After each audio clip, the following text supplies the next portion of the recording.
Tous les hommes dépendent les uns des autres. La solidarité humaine est la condition nécessaire à l'épanouissement de tout individu. Erich Fromm. La solidarité, c'est aider chacun à porter le poids de la vie et à la rendre plus facile. Henri-Frédéric Amiel. On a intérêt au bonheur des autres, on a intérêt à ce que les autres ne soient pas malades, on a intérêt au succès des autres parce que nous sommes une équipe collective. Jacques Attali. Tout groupe humain prend sa richesse dans la communication, l'entraide et la solidarité visant à un but commun, l'épanouissement de chacun dans le respect des différences. Françoise Dolto. Le propre de la solidarité, c'est de ne point admettre d'exclusion. Victor Hugo. Il est triste de jouer à cache-cache dans ce monde où l'on devrait se serrer les uns contre les autres. Jean Cocteau. Seuls, nous pouvons faire si peu. Ensemble, nous pouvons faire beaucoup. Hélène Keller. Mise en onde de Junie Limage, caméra Winnie J. Microphone le pasteur Jean-Fils Aimé. Bonjour le monde, bonjour mesdames, bonjour messieurs. Bienvenue à cette autre édition de l'émission Lumière sur le monde. Comment allez-vous? Content de vous retrouver en ce dimanche matin pour la présentation d'une autre émission Lumière sur le monde. Est-ce que vous vous êtes déjà posé la question à savoir, mais quel avenir réserve-t-on à nos jeunes dans nos pays? Imaginons qu'on demande aux jeunes d'aller à l'école, du moins ceux qui le peuvent, puisque dans la plupart de nos pays, l'éducation n'est pas gratuite. Mais quand ils finissent l'école, eh bien, rien ne leur est offert en termes d'opportunités d'emploi, en termes d'opportunités de travail. Et pour ceux qui sont audacieux, qui développent l'esprit de l'entrepreneurship, eh bien, c'est toute une course pour obtenir un prêt. 9 fois sur 10, ils n'ont pas accès au prêt bancaire. Et s'agissant du microcrédit, eh bien, ce sont des prêts usuraires.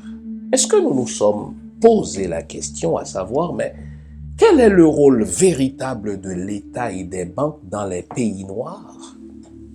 Et si l'État et les banques étaient les premiers responsables de la criminalité dans les pays noirs? Je reprends. Et si l'État et les banques étaient les premiers responsables dans la criminalité des jeunes dans les pays noirs? Voilà le sujet de ce matin.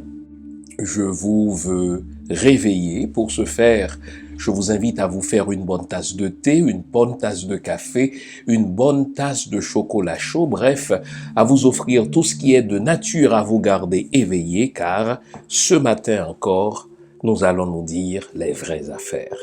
Quelle est la responsabilité de l'État?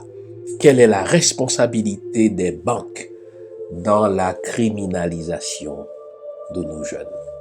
Restez là, je vous reviens après la pause que voici, c'est promis. À tout à l'heure.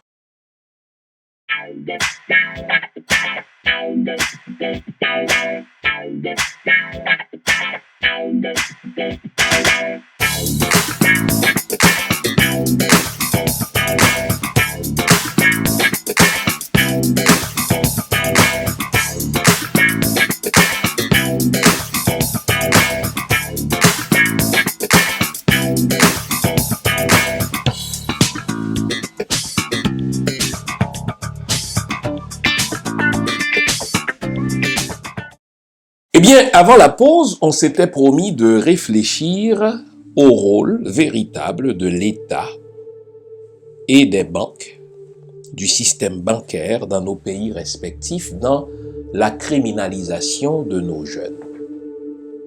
À première vue, on ne voit pas de lien. Comment l'État pourrait être responsable de la criminalisation de ses propres jeunes et encore moins quelle est la responsabilité des banques dans la criminalisation des jeunes.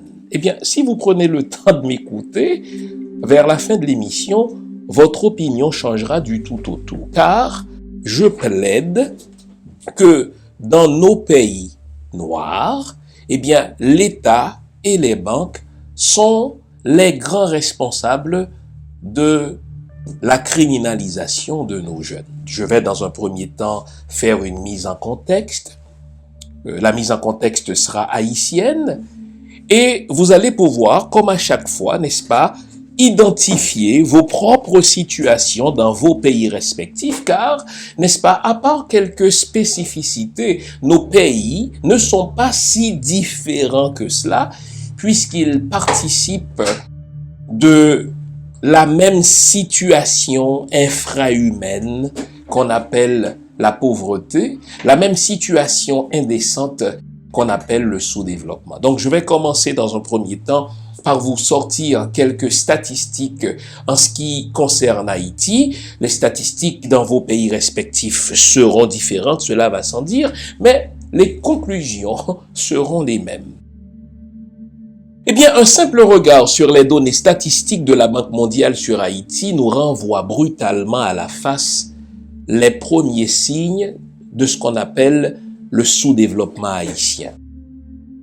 Haïti est le pays le plus pauvre de l'hémisphère occidental avec un produit intérieur brut, n'est-ce pas, par habitant de 870 $ en 2018 et un indice de développement humain le classant 168 sur 189 pays cette même année. Selon l'indice du capital humain, un enfant né aujourd'hui en Haïti a un potentiel à l'âge adulte évalué à 45% de ce qu'il aurait pu avoir s'il avait bénéficié d'une éducation et d'une santé complète. Plus de 6 millions d'Haïtiens vivent en dessous du seuil de la pauvreté, avec moins de 2,41 $ par jour, et plus de 2,5 millions d'Haïtiens sont tombés en dessous du seuil de la pauvreté extrême, avec moins de 1,23 $ par jour. Le chômage et le sous-emploi atteignent plus de 60% de la population haïtienne selon des données du Fonds monétaire international et du Trading Economics. Ça, ce sont les faits. Et c'est précisément au nom de ces faits-là qu'on va dire avec raison d'Haïti que c'est un pays appauvri, que c'est un pays sous-développé.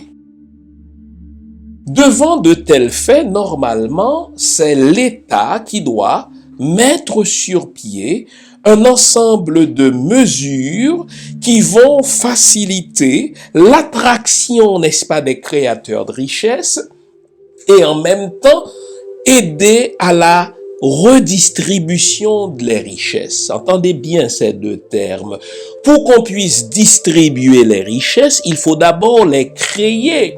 Et dans tout pays, n'est-ce pas, qui est considéré comme un pays développé, l'État va veiller à encadrer les créateurs de richesses et à mettre sur pied des lois, des mesures de politique publique qui vont faire en sorte que non seulement il y ait création de richesses, mais qu'il y ait également redistribution de richesses. Car on parle de développement lorsqu'il y a d'une part création de richesses et d'autre part redistribution de richesses. Et en temps normal, parmi les opérateurs utiles au développement, parmi les secteurs qui sont utiles à la fois à la création de richesses et à la redistribution de la richesse, eh bien, les banques jouent un rôle cardinal. Les banques ont pour fonction d'aider à créer de la richesse et du même coup d'aider à la redistribuer. Exemple. Je suis un entrepreneur. J'ai besoin de capitaux pour mettre sur pied mon entreprise. Je n'ai pas cet argent-là, je n'ai pas ce capital-là. Eh bien, en allant voir mon directeur de crédit, qui consent à me prêter, à m'avancer le capital, eh bien, en me prêtant cet argent, la banque m'aide à créer de la richesse puisque je mets sur pied une entreprise, je mets sur pied, n'est-ce pas, une compagnie qui elle-même crée de la richesse. Sauf que je ne peux pas faire cette compagnie toute seule. Mon entreprise ne pourra pas rouler, n'est-ce pas, toute seule. À un moment donné, je vais embaucher du monde, je vais engager, n'est-ce pas, des employés, si bien qu'en créant de la richesse pour moi-même, la banque m'aide du même coup à redistribuer la richesse, puisqu'il y a du monde qui vont travailler, qui vont, n'est-ce pas, tirer leur niveau de vie vers le haut. Donc la banque est un opérateur financier qui permet à la fois de créer de la richesse et de la redistribuer. Voilà pourquoi dans les pays dits développés, voilà pourquoi dans les pays dits avancés, eh bien l'État va encourager les banques, l'État va mettre sur pied des mesures grâce auxquelles, n'est-ce pas, des petites gens, des gens ordinaires vont avoir accès au crédit. Pour quelle raison? Parce que l'État veut encourager les gens, n'est-ce pas, à acquérir des propriétés. L'État veut encourager les gens, n'est-ce pas, à avoir leur propre maison. En ayant leur propre maison, eh bien, on crée de la richesse et on redistribue du même coup cette richesse. Eh bien, cette recette, elle est valable, n'est-ce pas, pour nos pays aussi. Pour redistribuer de la richesse, il faut la créer. Et dans le processus de la création de la richesse, les banques ont un rôle cardinal à jouer. Je vous ai cité les faits du sous-développement haïtien, mais ce qui choque encore plus, c'est que, eh bien, en Haïti, il y a beaucoup de banques. Il y a 4 institutions qui croissent presque au même rythme en Haïti. Quand vous vous rendez en Haïti, il y a 4 institutions qui croissent à un rythme phénoménal. La première institution, ce sont les églises. Puisqu'on l'a vu, 60% et plus des Haïtiens se retrouvent au chômage, eh bien, et dans ce pays-là, il n'y a pas de filets sociaux. L'État ne se préoccupe pas, n'est-ce pas, d'offrir des services à sa population. Eh bien, l'institution de l'Église croît à un rythme phénoménal. Les gens, n'est-ce pas, se fient au bon Dieu, puisqu'ils sont incapables, n'est-ce pas, de se confier à leur propre gouvernement, puisqu'ils sont incapables de se fier à l'État n'offrant pas de service. C'est ainsi, j'en ai parlé la semaine dernière, n'est-ce pas, à chaque coin de rue en Haïti et à chaque coin de rue dans votre pays respectif, eh bien, il y a une église. Et qu'est-ce qu'on y fait? On va demander au bon Dieu ce que l'État dans un pays normal offre. On va demander au bon Dieu le travail, on va demander au bon Dieu la santé, on va demander au bon Dieu, n'est-ce pas, la sécurité, on va demander au bon Dieu le pain et l'eau de chaque jour, ce que dans un pays normal, l'État offre. Une deuxième institution qui croît à un rythme phénoménal quand on va en Haïti, eh bien, ce sont les maisons closes, les maisons de prostitution. Les jeunes ne pouvant pas aller à l'école parce que l'école coûte en Haïti, ou s'ils y sont allés, eh bien, après l'école, l'État ne leur offrant aucune opportunité, eh bien, ils sont obligés, n'est-ce pas, de vendre leur corps dans des services sexuels. En sorte que les maisons closes croissent en Haïti à un rythme phénoménal. Une troisième institution qui croît en Haïti, et c'est étonnant quand on y met le pied, ce sont, n'est-ce pas, les fameuses borlettes. Eh bien, les borlettes, ce sont des maisons de jeu du hasard.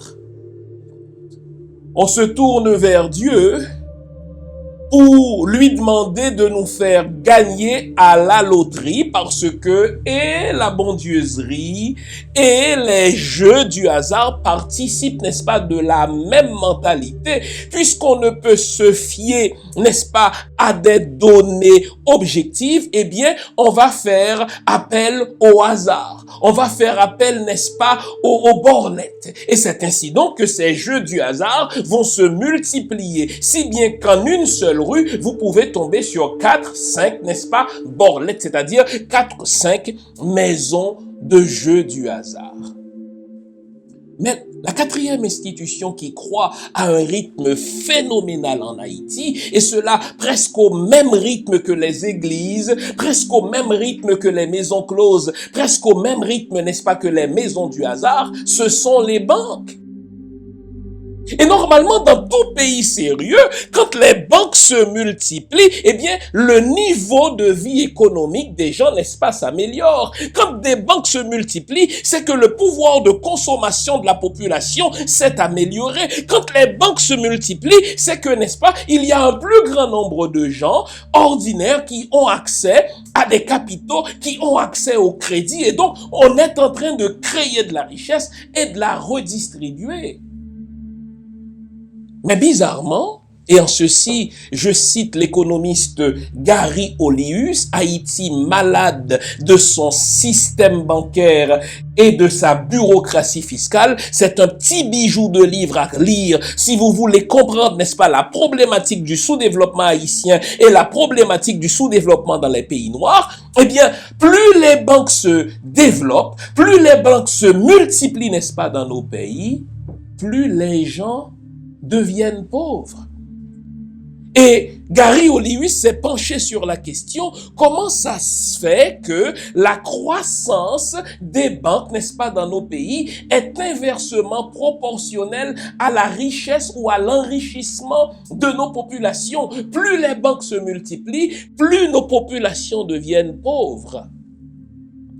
Eh bien, c'est parce que, nous dit Gary Olius, les banques en Haïti, les banques dans votre pays respectif, les banques dans les pays noirs, plutôt que d'être, n'est-ce pas, un opérateur de création et de redistribution de richesses, les banques dans nos pays respectifs sont plutôt une plateforme de captation des richesses. En sorte que plus les banques croissent, plus elles se multiplient, plus nos populations deviennent pauvres dans nos pays respectifs parce que les banques répondent à un agenda caché, un agenda, n'est-ce pas, qu'elles ne livrent pas. Et aujourd'hui, on va mettre à jour cet agenda.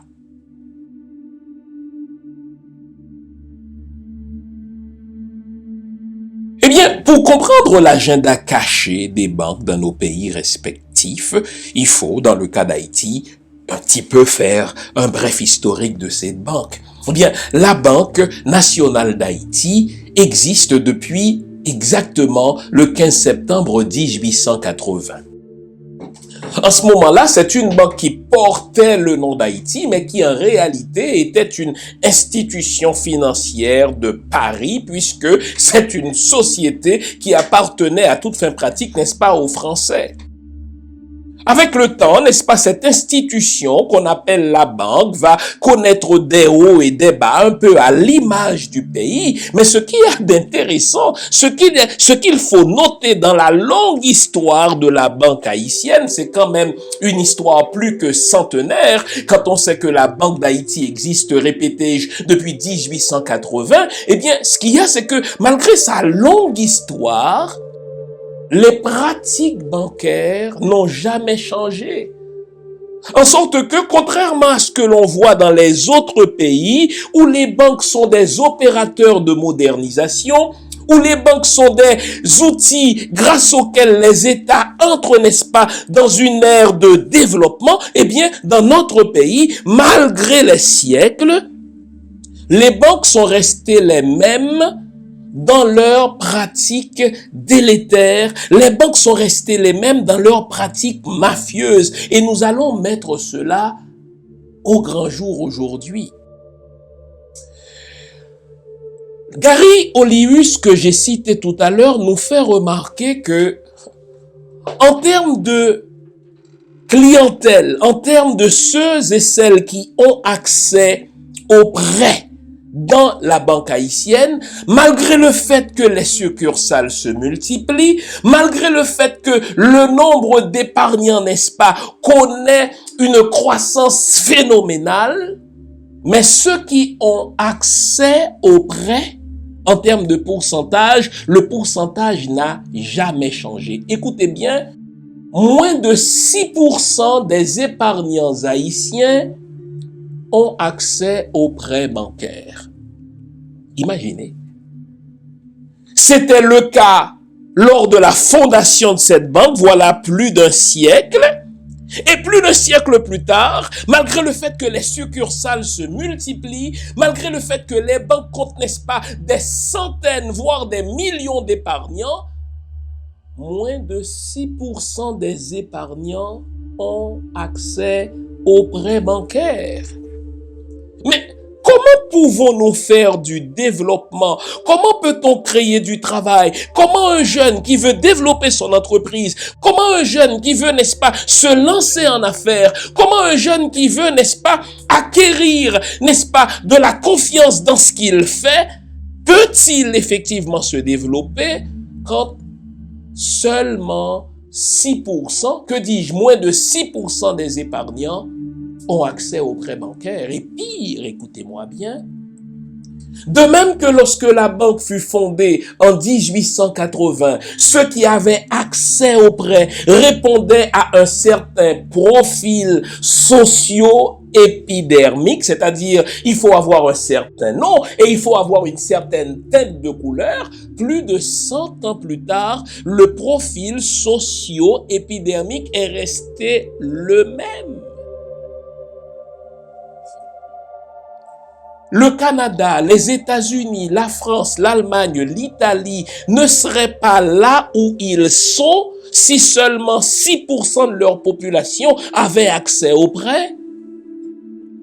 Pour acheter ma maison, il faut bien que la banque me prête. Et en me prêtant de l'argent, la banque me permet, n'est-ce pas, de devenir plus riche puisque ma maison va prendre de la valeur. Et en me permettant à moi de devenir plus riche, eh bien la richesse est par le fait même distribuée puisque je ne suis pas le seul à pouvoir acquérir une maison. Il y en a d'autres qui le font, mais c'est ainsi qu'une collectivité croît. Mais en Haïti, on va faire en sorte que les prêts reste l'affaire d'une clique. On va faire en sorte que les prêts restent l'affaire de quelques familles, toujours les mêmes noms, les mêmes teintes de couleurs. Et on s'étonne que le pays, n'est-ce pas, soit moins avancé socio-économiquement. Avançons. En Haïti, écoutez bien, 65% des bénéfices des banques proviennent de l'échange des devises. Si je prends pas le temps de vous expliquer, vous dites, il n'y a rien d'immoral là-dedans, il n'y a rien d'amoral, les banques sont là pour faire de l'argent, eh bien qu'elles fassent de l'argent dans l'échange des devises, c'est rien d'immoral. Jusqu'à ce que je vous révèle le fond des choses. La plupart des banques en Haïti disposent de maisons de transfert dans les communautés haïtiennes de la diaspora. Puisque la diaspora constitue une vaste manne pour Haïti, évaluée à plus de 4 milliards de dollars américains annuellement. Eh bien, comment les banques font-elles leur argent? 65% de leurs bénéfices, écoutez-moi bien. Joseph décide d'envoyer $1 à son cousin en Haïti. Qu'il se retrouve aux États-Unis, qu'il se retrouve au Canada, qu'il se retrouve au Chili, qu'il se retrouve au Brésil, n'est-ce pas? Quand il se présente dans la maison de transfert, on va convertir la devise nationale à partir de laquelle il envoie son argent en Haïti en dollars américains. Et vous savez qui décide souverainement du taux de change, n'est-ce pas, de l'argent de Joseph? Les banques. Vous consentez à envoyer, mettons, $10 à votre cousin, à votre petite sœur en Haïti, et votre cousin, votre petite sœur reçoit la notification, à savoir que Joseph lui a envoyé $10. Mais quand votre petite sœur se présente, n'est-ce pas, à la banque ou bien dans une succursale pour recevoir son argent, la banque peut décider, écoutez-moi bien, que, il n'y a plus de dollars. La banque va donc payez votre sœur ou votre cousine en gourde, la devise monétaire haïtienne. Et vous savez là encore qui décide du taux de change auquel on va convertir le 10 $ que tu as envoyé, n'est-ce pas, depuis le Brésil, depuis les États-Unis, depuis la France, n'est-ce pas, en gourde. Là encore, c'est la banque. En sorte que 65% de leurs profits, de leurs bénéfices proviennent, n'est-ce pas, de leur capacité de capter votre dollar depuis la terre étrangère. Et quand le dollar arrive, n'est-ce pas, en Haïti, elles peuvent décider, ces banques-là, de ne pas donner ce dollar à votre famille et de décider par elle-même combien vaut ce dollar-là, car la banque fait beaucoup dans la spéculation. C'est ainsi que pendant tout un été, la banque peut décider qu'elle n'a plus de dollars américains et que désormais, tout envoi fait depuis une terre étrangère vers Haïti, et même ceux qui ont un compte en dollars américains, n'est-ce pas, en Haïti, peuvent ne pas avoir accès à ce dollar parce que la banque décide qu'elle n'en avait plus. Et puisqu'elle n'en a plus, elle va décider par elle-même du taux auquel elle va convertir vos dollars en gourdes. Et elle est à la fois, n'est-ce pas, actrice et juge en même temps. Donc, elle est juge et partie de ce jeu macabre d'échange de devises, n'est-ce pas, et de captation de vos dollars. Dans tout pays sérieux, l'État aurait dû intervenir pour réguler le fonctionnement des banques. L'État ne fait rien. L'État s'en lave les mains et fonctionne au fait comme Pilate, ni vu, ni entendu, ni connu. Et les banques continuent de fonctionner, n'est-ce pas, comme dans le Far West. Troisième trait caractéristique des banques en Haïti, mais là, ce sont les pratiques mafieuses. Quelqu'un a un projet et décide, n'est-ce pas, d'obtenir un prêt à la banque. Normalement, il détient un compte dans cette banque depuis un certain nombre d'années. Et là, il soumet un projet à la banque. Et le plus sérieusement du monde, la banque va exiger, n'est-ce pas, un certain nombre de documents pour l'évaluation des risques. Ce qui se fait dans tout pays. Et je vais vous lire tout à l'heure un cas particulier de monsieur qui voulait construire un hôtel, qui a commencé la construction de son complexe hôtelier et parvenu à 65% de la construction, il lui manquait de l'argent. Il est allé voir sa banque, la banque a exigé un certain nombre de documents, la banque a même affecté, n'est-ce pas, des techniciens aux frais du monsieur, à l'étude du dossier, pour se faire dire que non, il n'aura pas accès aux capitaux de la banque. Fine. C'est pas la première fois qu'une banque dit non. On peut dire non, même chez nous, ici au Canada ou ailleurs aux États-Unis. Mais vous savez quoi? Écoutez-moi bien. 4 mois plus tard, on apprend à ce monsieur que son projet qui a été rejeté par la banque et qui était parvenu jusqu'à 65%, n'est-ce pas? Ce même projet, puisque le monsieur avait soumis les études de marché, il avait soumis, n'est-ce pas, les études techniques à la banque, eh bien, ce même projet a été donné à un petit ami de ces banquiers-là, et le projet a été fait dans la même ville de Jacmel, financé à 100% par la banque, la même banque qui avait dit non au monsieur. Sauf que quand on regarde le profil socio-épidermique de celui qui a bénéficié de cette magouille de la banque, eh bien son profil répond au fameux 5% historique de ceux qui obtiennent des prêts dans les banques. Pratique mafieuse. Où est l'État? Ni vu, ni connu. C'est à ce point touchant que je ne résiste pas à la tentation de vous lire le récit tel que rapporté par Gary Oliwis dans son livre « Haïti malade de son système financier ». C'est un récit tellement poignant, c'est un récit tellement révoltant. Et le pire, Eh bien, Gary Olivis, ancien banquier lui-même, aujourd'hui il travaille pour, n'est-ce pas, la BID, la Banque interaméricaine de développement, il nous dit que dans ses enquêtes, s'il devait rapporter toutes ces pratiques mafieuses dans lesquelles les banques volent les projets, n'est-ce pas, des gens en leur disant non, qu'elles ne veulent pas les financer et refilent ces mêmes projets aux 5% qui répondent toujours au même profil socio-épidermique, eh bien, il nous dit qu'il finirait par écrire une encyclopédie. Donc, il a dû choisir quelques-unes des histoires les plus touchantes pour nous ouvrir les yeux sur les pratiques mafieuses des banques. Je vous lis ce récit. Au cours de notre enquête, nous dit Gary Olivis, nous avons été mis au courant de plusieurs cas. Et s'il fallait tout relater ici, ce texte aurait sans exagération la taille d'un dictionnaire. Les expériences racontées sont plus intéressantes les unes que les autres et sont en majorité survenues dans le secteur de la commercialisation des produits importés.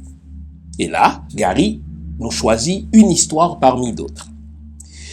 Il s'agit d'un projet d'investissement dans le secteur du tourisme conçu à une époque où la ville de Jacmel et ses environs étaient considérés comme un pôle de développement touristique. L'investisseur étant lui-même le concepteur du dit projet, il est un natif de la commune de Marigot, sud-est d'Haïti, et répond au nom de Wilfrid Médé. Donc c'est pas un cas fictif, il donne le nom du concerné.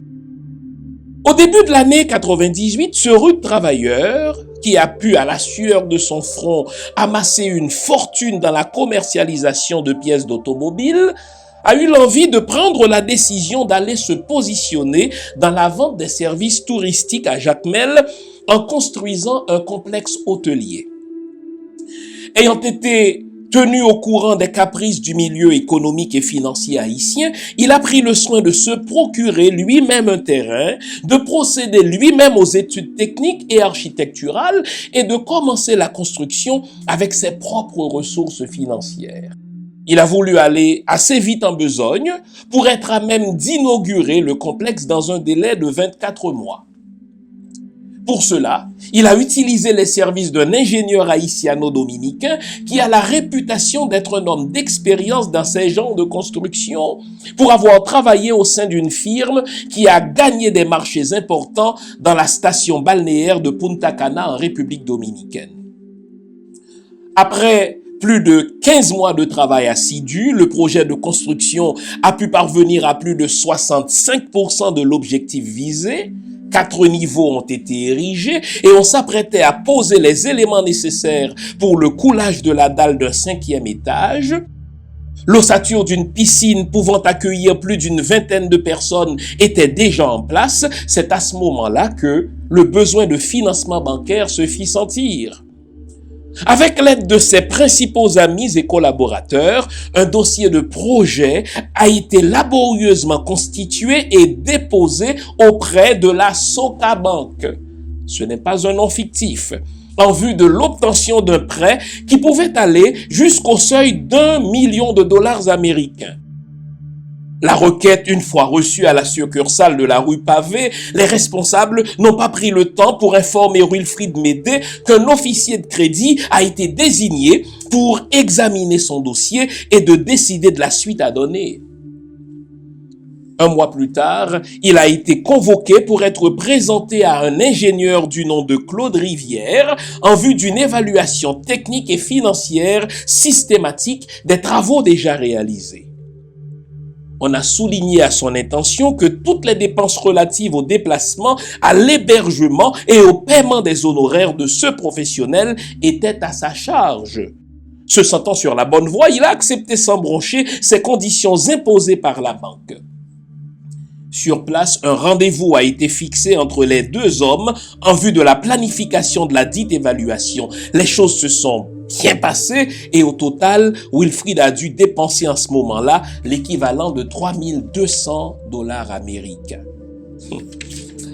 Je saute un petit peu pour parvenir à la conclusion.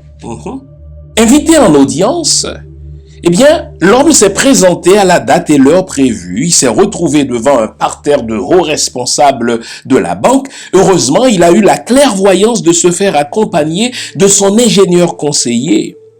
Séance tenante, on lui a appris en présence de Monsieur Claude Rivière qu'il n'était pas possible de lui accorder la somme qu'il désirait à cause du fait qu'il n'a pas présenté de garantie collatérale et que le complexe à construire ne pouvait être la seule voie de sortie pour la banque en cas de problème majeur.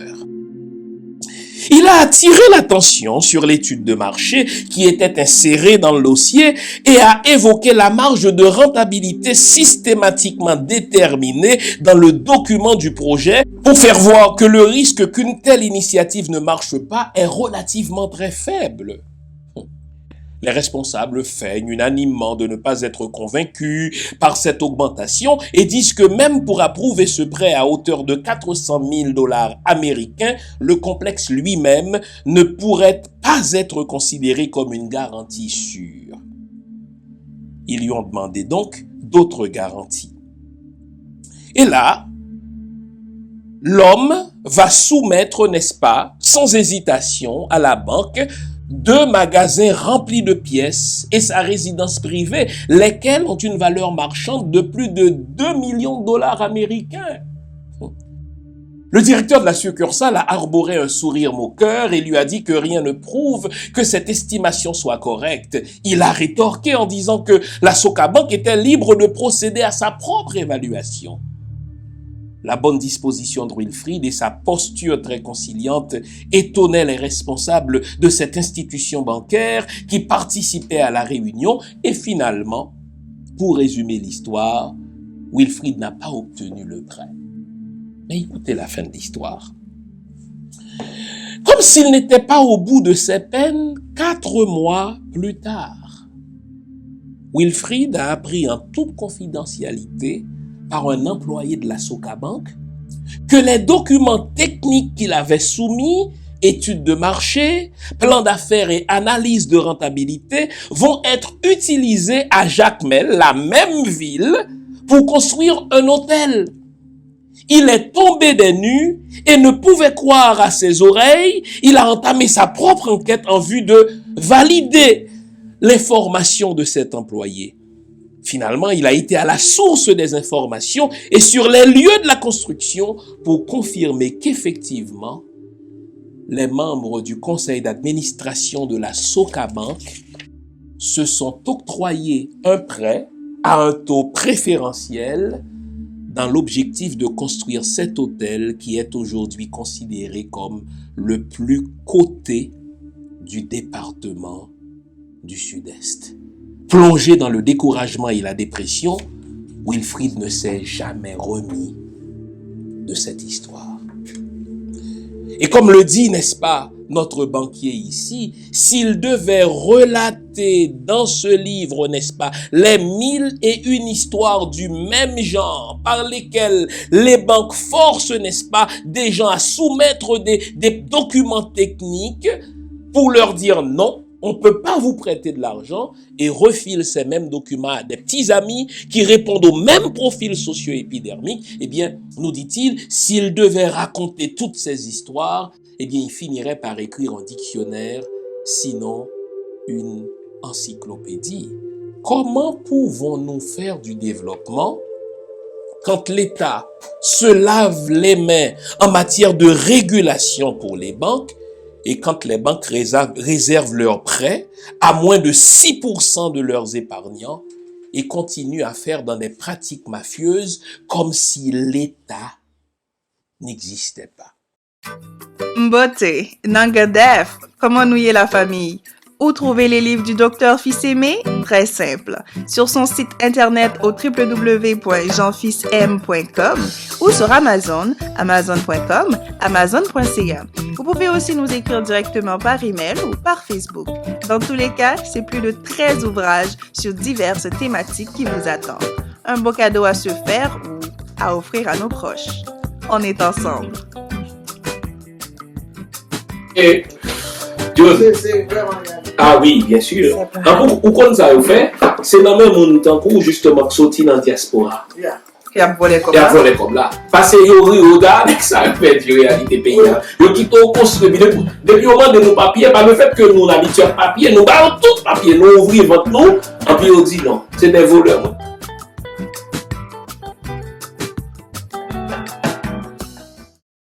Mais vous me direz que la problématique du manque d'accès aux capitaux n'est pas une problématique propre aux pays noirs, avec raison. Sauf que quand cette problématique se pose, eh bien, l'État va faire en sorte, n'est-ce pas, de modifier les règlements. L'État elle-même va créer, n'est-ce pas, ses propres banques de développement et de crédit pour permettre à des gens qui autrement n'auraient pas accès au crédit d'avoir accès au crédit. Et c'est dans cette foulée de réflexion sur comment permettre aux petites gens d'avoir accès aux prêts qu'on va concevoir, n'est-ce pas, les divers programmes de microcrédit. Eh bien, qu'est-ce que c'est qu'un programme de microcrédit? Eh bien, un programme de microcrédit, c'est un programme qui consiste en l'attribution de prêts de faible valeur monétaire à de petites gens. Parce que dans nos pays respectifs, n'est-ce pas, ce qui fait tourner l'économie, eh bien, ce sont les petites gens, les petits commerçants, les gens qui ont leurs petits magasins, des gens, n'est-ce pas, qui vivent dans l'informel et qui ainsi arrivent à envoyer leurs enfants à l'école, etc. Et on a découvert que puisque ces gens-là n'ont pas accès au système, n'est-ce pas, bancaire, eh bien, il faut concevoir pour eux un programme spécial qu'on appelle le microcrédit. Et dans beaucoup de pays en voie de développement, ou bien dans des pays, n'est-ce pas, en transition vers le développement, beaucoup de pays de l'Asie, eh bien, c'est le microcrédit qui fait tourner l'économie, car selon l'estimation même, n'est-ce pas, des Nations Unies, le microcrédit constitue un marché de plus de 11 milliards de dollars américains.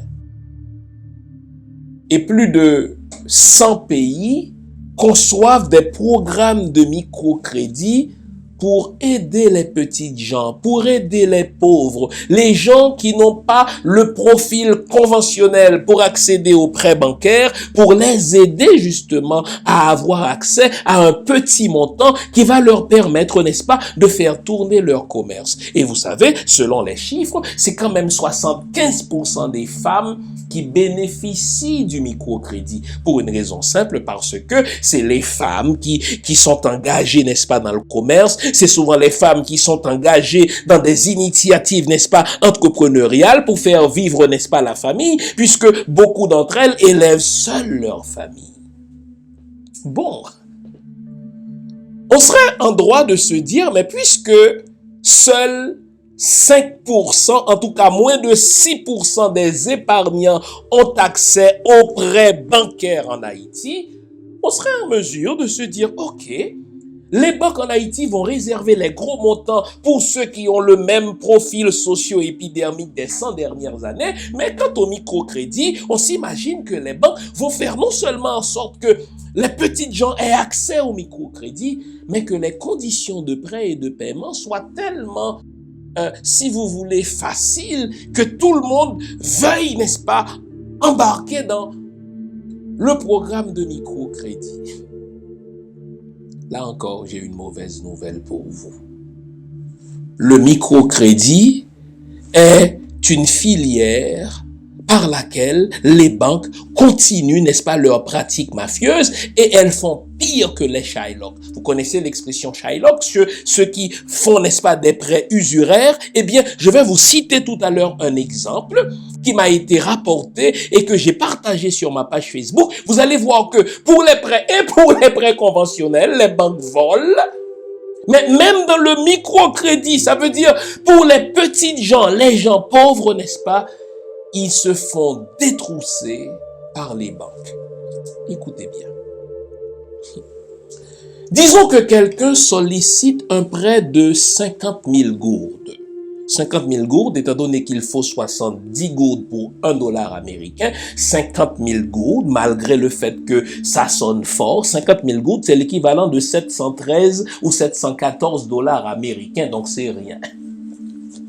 Quelqu'un va voir la banque, il est épargnant, n'est-ce pas, dans cette banque, et puisqu'il a un petit commerce, il sait qu'il n'aura pas accès, n'est-ce pas, à un gros montant, donc il applique pour un microcrédit. Il veut obtenir un prêt de 50 000 gourdes, c'est-à-dire l'équivalent de 714 $ américains. Rien que pour l'étude du dossier, on lui réclame 6% du montant qu'il veut emprunter. Ça veut dire, on lui réclame 3 000 gourdes. Ces 6%-là sont non remboursables. Ça veut dire qu'il obtienne le prêt, qu'il ne l'obtienne pas, ces 6 000 $ sont volatilisés dans la nature. Bon.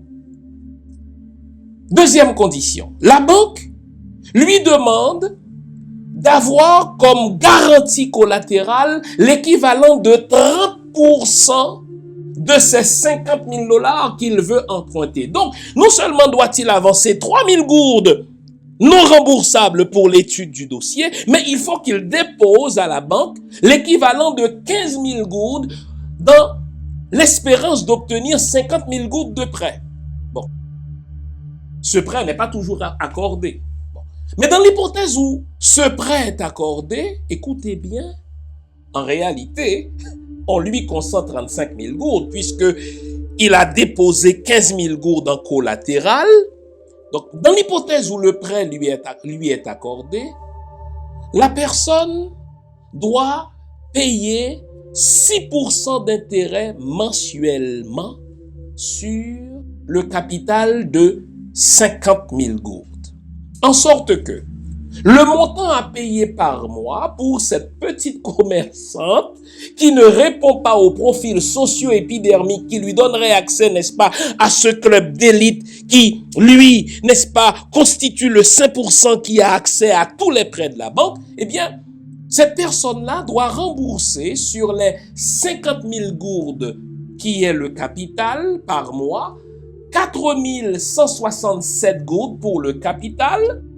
Et si on ajoute les 6% d'intérêt par mois, eh bien, la personne doit ajouter un autre 3 000 gourdes sur les 4 167 gourdes par mois, en sorte que la personne doit payer 7 167 gourdes capital et intérêt par mois en vue de rembourser ce prêt en 12 mois. Au terme des 12 mois, ce prêt de 50 000 gourdes initialement devient un prêt de 86 004 gourdes. Ce n'est pas tout, parce qu'il faut ajouter à cela les 3 000 gourdes que la personne avait dépensées pour l'étude du dossier. Et quand on fait cet ajout, ça donne 89 0,04 gourdes. Ainsi, pour un prêt réel de 35 000 gourdes, la personne aura remboursé 89 0,04 gourdes, ce qui équivaut à 154,29%. Est-ce que vous m'entendez? Pour un petit prêt de 713 $, que mon petit commerçant doit rembourser sur un an, la personne aura payé l'équivalent de 154,29% sur ce prêt. Même les Shylock ne sont pas aussi gourmands. Et les banques font ça au vu et au su de tout le monde. L'État est au courant, l'État n'essaie pas d'intervenir. Et là, vous me posez la question, comment ça se fait que nos populations soient aussi pauvres? Vous vous posez la question, comment ça se fait que nos sociétés soient si en retard, socio-économiquement parlant? Parce que, l'État n'aide pas. L'État ne crée pas des conditions favorables à l'émergence de la richesse et à sa redistribution. Mais deux, parce que le principal opérateur de richesse, de création de richesse et de distribution de richesse dans nos pays ne sont pas foutus de créer ou de redistribuer la richesse, eh bien, elles se contentent, nos banques, n'est-ce pas, de capter nos épargnes entre les mains de 5% de la population. Maintenant, posons-nous la question, les amis. Posons-nous la question. Quand un jeune dans nos pays respectifs vient de terminer ses études secondaires, quand un jeune dans nos pays respectifs, au terme d'une course de combattants, vient de terminer ses études collégiales ou universitaires, quel avenir lui réserve-t-on? Il n'y a pas de travail, hein? Dans le cas d'Haïti, c'est plus de 65% de la population qui est au chômage. Et si le jeune veut créer son propre emploi, si le jeune veut lancer sa propre entreprise, la banque lui refuse tout prêt et même le microcrédit est un prêt usuraire. Alors dites-moi les amis, dites-moi. Moi je suis de l'école de Thomas d'Aquin qui dit qu'il faut un minimum de biens pour pratiquer la vertu. Voici ce qu'il voulait dire. Vous savez, si j'habite en face d'une boulangerie et que j'ai rien à manger, il y en a qui vont casser la vitre dès le premier jour pour s'offrir quelque chose à manger. Il y en a qui vont briser cette vitre après 2 jours. Il y en a qui vont le faire après 3 jours, mais il n'y a pas un seul humain, sûrement pas moi, qui ne finisse par casser la vitre pour s'offrir quelque chose à manger, car manger répond à un besoin primaire. Il faut un minimum de biens pour pratiquer la vertu, disait Thomas d'Aquin au XIIIe siècle. On refuse le primum vivere, n'est-ce pas, à notre population et on s'attend à ce que cette population soit vertueuse. Dites-moi, quel est l'avenir qu'on réserve à un jeune à qui vous demandez d'étudier? Il est allé à l'école aux frais de ses parents. Des parents, n'est-ce pas, qui se saignent à blanc pour donner le pain de l'instruction à leurs enfants. Ils sortent de l'école, l'État ne fait rien pour créer des emplois. Et quand le jeune, n'est-ce pas, a l'audace de vouloir se lancer en affaires, les banques lui ferment toutes les portes et consacrent ses prêts à 5% de sa clientèle, la clientèle qui répond aux profils socio-épidermiques. Dites-moi quel avenir vous réservez à la jeunesse. Vous savez, Spinoza a écrit dans son traité philosophique, devant certaines situations, il ne s'agit ni de rire, ni de pleurer, ni de haïr, mais de comprendre. C'est trop simple, les amis, de condamner la criminalité des jeunes dans nos pays respectifs. En Haïti, par exemple, on vit en ce moment un véritable fléau de vol qualifié. On vit un véritable fléau, n'est-ce pas, de kidnapping. On vit un véritable fléau, n'est-ce pas, de toutes sortes de vols à main armée. Je n'approuve pas. Mais comme dit Spinoza, il ne s'agit ni de rire, ni de pleurer, ni de haïr, mais de comprendre. Dites-moi, quel avenir vous réservez à un jeune qui finit ses études, qui finit son secondaire, qui a été à l'école, mais que vous condamnez à mourir de faim, que vous condamnez à mourir dans le chômage, parce que le système bancaire ne favorise que 5% de la clientèle, et même le microcrédit est un prêt usuraire que même les Shylock n'atteignent pas. J'ai une statistique pour vous et cette statistique m'a fait réaliser à quel point nous sommes dirigés par des imbéciles en Haïti. Je pèse mes mots. Vous savez, écoutez-moi bien, 33% de la population haïtienne a moins de 15 ans. 62% de la population haïtienne se trouve entre 15 et 64 ans. Seuls 5% de la population haïtienne a 65 ans et plus. Vous savez ce que ça veut dire? C'est que nous sommes riches en main-d'œuvre. Dans quelques années, au Québec en particulier, et même au Canada, il y aura plus de gens à la retraite que de gens sur le marché du travail. Parce que la population au Québec est vieillissante. On ne fait pas suffisamment de bébés pour remplacer la force vive du marché du travail. Eh bien, en Haïti, c'est le contraire. 33% des Haïtiens vivant en Haïti ont moins de 15 ans. Et 62% d'entre eux ont entre 15 ans et 64 ans. Seuls 5% de la population haïtienne se retrouvent à 65 ans et plus. Donc nous avons des gens qui ont l'énergie pour travailler. Nous avons des gens qui ont l'intelligence pour travailler. Nous avons des gens qui ont la volonté de travailler, mais l'État, qui est censé créer des conditions favorables à l'émergence de la richesse et à sa redistribution, se contente de se servir en volant les ressources collectives. Et quant à la banque qui, dans tout pays sérieux, est un opérateur de création de richesse et de redistribution de richesse, la banque ferme, n'est-ce pas, l'accès au crédit et réserve ce crédit à moins de 6% de sa population. Alors je me suis posé la question, quels sont les choix qu'on offre à notre population? Ceux qui le peuvent partent, c'est l'émigration. Ah oui. Les pays tuteurs, les pays avancés, se servent de nos pays comme un club école. Nos parents se saignent à blanc pour nous envoyer à l'école. Et puisque dans nos pays respectifs, il n'y a pas d'avenir, dès que nous terminons nos études secondaires ou universitaires, dans les années qui suivent notre diplomation, nous nous retrouvons à l'étranger. Écoutez, dans le cas d'Haïti, c'est particulièrement intriguant. Écoutez bien, plus de 85% des Haïtiens qui ont complété leurs études secondaires ou post-secondaires laissent Haïti dans les 5 ans qui suivent leur diplomation. Pour chaque 100 étudiants haïtiens qui terminent ses études secondaires, 85 étudiants vont laisser Haïti dans les 5 années qui suivent, n'est-ce pas, leur diplomation. Donc, on ne peut pas faire du développement comme cela. Et normalement, l'État devrait être préoccupé par cette émigration massive. Non.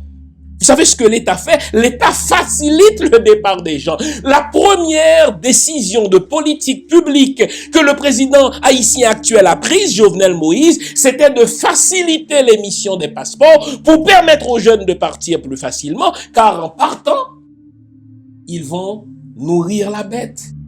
Ils vont, n'est-ce pas, envoyer de l'argent vers Haïti et sur chaque dollar qu'un membre de la diaspora envoie en Haïti, l'État haïtien perçoit une taxe, soi-disant pour payer, n'est-ce pas, les professeurs. Les professeurs ne sont toujours pas payés, mais en tout cas, plus de 85% de nos étudiants laissent Haïti dans les 5 années qui suivent leur diplomation. Donc, le premier choix que vous offrez à notre jeunesse, parce qu'il n'y a pas de richesse, parce qu'il n'y a pas de redistribution de richesse, c'est l'émigration. Dans nos pays, les jeunes sont prêts à se rendre n'importe où. On appelle ça partout-ville. Ils sont prêts à partir n'importe où, sauf chez eux. Ils ne veulent pas rester chez eux parce que les horizons sont bouchés. Deuxième choix que vous laissez aux jeunes, c'est la prostitution. Et c'est pas pour rien que je vous ai dit au début de l'émission, il y a 4 institutions qui croissent à un rythme phénoménal en Haïti. Les églises, on va se faire vendre des illusions. Les borlettes, ça veut dire les maisons de jeu, de hasard. Les banques et les maisons closes. Les jeunes sont en train de se prostituer pour pouvoir manger. Les jeunes sont en train de se prostituer, n'est-ce pas, pour pouvoir se payer un loyer. Ils sont en train de se prostituer pour se donner un avenir parce que l'État et les banques ne leur laissent pas de choix. Et troisième option qu'on leur laisse, c'est quoi? C'est la criminalité. Je n'approuve pas la criminalité, mais n'oublions pas, j'ai cité Spinoza, devant certaines situations, dit Spinoza dans son traité politique, il ne s'agit ni de rire ni de pleurer, c'est-à-dire d'approuver ou de désapprouver, encore moins de haïr, mais de comprendre. Dites-moi, dans une telle situation, avec un tel tableau, ceux qui ne peuvent pas se permettre, n'est-ce pas, d'obtenir un visa pour quitter, parce que ça coûte cher, ça. Ceux qui ne peuvent pas se prostituer ou ceux dont on ne veut pas dans la prostitution, il leur reste quoi pour vivre? Il leur reste la criminalité. C'est pas pour rien donc que le taux de kidnapping monte, c'est pas pour rien que le taux de vol qualifié monte, c'est pas pour rien que, n'est-ce pas, les gens se font détrousser dans la rue parce que c'est un cri de SOS. En fait, ce n'est même pas de la criminalité. C'est la résultante de l'irresponsabilité de l'État et de l'avarice des banquiers. Au fait, ce ne sont même pas des banquiers, ce sont des gangsters. Quand vous prêtez, n'est-ce pas, de l'argent à un petit commerçant au plus de 154% par année, on n'est plus dans les affaires, on est dans la criminalité. Alors vous comprenez mieux ma question du début. Quel est le rôle de l'État et des banques dans la criminalisation de nos jeunes? C'est un rôle énorme. C'est à l'État de créer les conditions propices au travail. C'est à l'État de créer les conditions propices à la création de la richesse et à sa redistribution. Quand l'État ne le fait pas, la nature ayant horreur du vide, une autre institution va prendre sa place. Et ce qu'il y a avec les banquiers, ce sont des gens intelligents, je les connais. Ce sont des gens qui ont fait des études, n'est-ce pas, dans les meilleures institutions. Mais vous savez quoi? On leur a coupé la glande morale et la glande patriotique. J'ai un bon ami qui parlait à un directeur de banque en Haïti et qui lui disait, votre affaire de microcrédit, c'est de la violence, c'est une économie de violence. Comment vous pouvez exiger jusqu'à 154% d'intérêt pour un petit prêt d'à peine $714? Et vous savez quelle a été la réponse de ce banquier, de ce gangster? Je suis là pour faire de l'argent, pas pour faire de la charité.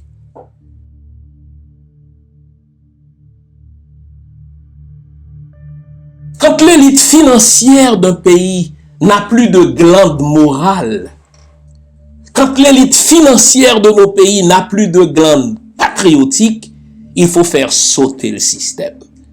Donc il ne faut pas faire des petits changements cosmétiques, changer de gouvernement, changer de président. Non, il faut faire sauter ce système. Parce que c'est un système de rapace, c'est un système de prédation, c'est un système sans foi ni loi. Et c'est un système qui est savamment mis en place par une élite transnationale et qui se maintient au fil des siècles. En Haïti, les mêmes 5% ont toujours eu accès aux prêts, malgré le fait que les banques se multiplient et que la banque existe depuis plus de 100 ans. Moins de 6% des épargnants haïtiens ont accès au crédit bancaire. Qu'est-ce qu'il faut faire quand l'État n'aide pas sa population? Quand les élites économiques ne tirent pas une collectivité vers le haut, c'est à la population de changer les choses. Ça s'appelle une révolution. J'espère vous avoir été utile. Merci d'avoir été à l'écoute. J'en parle encore une fois de cette problématique dans mon dernier livre, Haïti, miroir d'une société en décomposition avancée. Et pour ceux qui s'intéressent à la manière dont le système bancaire fonctionne en Haïti sur ses pratiques mafieuses, je vous recommande 2 ouvrages. Celui de Fritz Alphonse Jean, Haïti, une économie de violence, qui est un petit bijou de livre. Et je vous recommande, puisque je l'ai cité, le livre de Gary Olius, Haïti malade de son système financier. J'espère, encore une fois, qu'on va réfléchir et qu'on va faire quelque chose pour offrir un avenir à la jeunesse de nos pays respectifs. Bonne semaine, gardez le moral, car tant que va le moral, tout va. On est ensemble. Au revoir.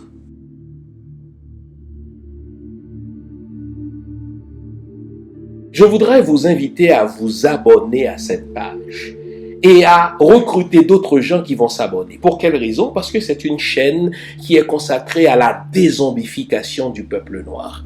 Vous savez, en ma qualité de théologien, d'historien et d'expert en management public, je décide de mettre toute mon énergie et toute l'équipe qui travaille avec moi décide aussi de mettre toute son énergie à la dézombification du peuple noir. L'émission s'appelle Lumière sur le monde. Eh bien, cette lumière, ce n'est pas moi. Cette lumière, c'est le travail que nous faisons ensemble. Lorsque tout à coup, on réalise qu'on nous a roulé dans la farine, on réalise qu'on nous a trompés pendant, n'est-ce pas, des siècles, et que tout à coup, nous prenons conscience de nos ressources, nous prenons conscience de notre identité, et ayant pris conscience de tout cela, nous prenons la décision de partager ce que nous sommes, ce que nous comprenons avec les autres. Donc, nous avons besoin d'avoir une masse critique d'hommes et de femmes noirs réveillés qui vont changer, n'est-ce pas, leur pays respectif pour la gloire de nos ancêtres. Nos ancêtres méritent cela. Ils se sont sacrifiés pour nous et c'est à nous aujourd'hui de prendre le relais. Comment on le fait? On le fait en se dézombifiant et en dézombifiant les autres. Je vous invite donc à liker ce qui se fait sur cette chaîne, à le sharer, à le partager avec les autres, à vous abonner et si vous l'avez fait déjà, à recruter d'autres qui vont s'abonner. On est ensemble, on garde le moral car tant que va le moral, tout va.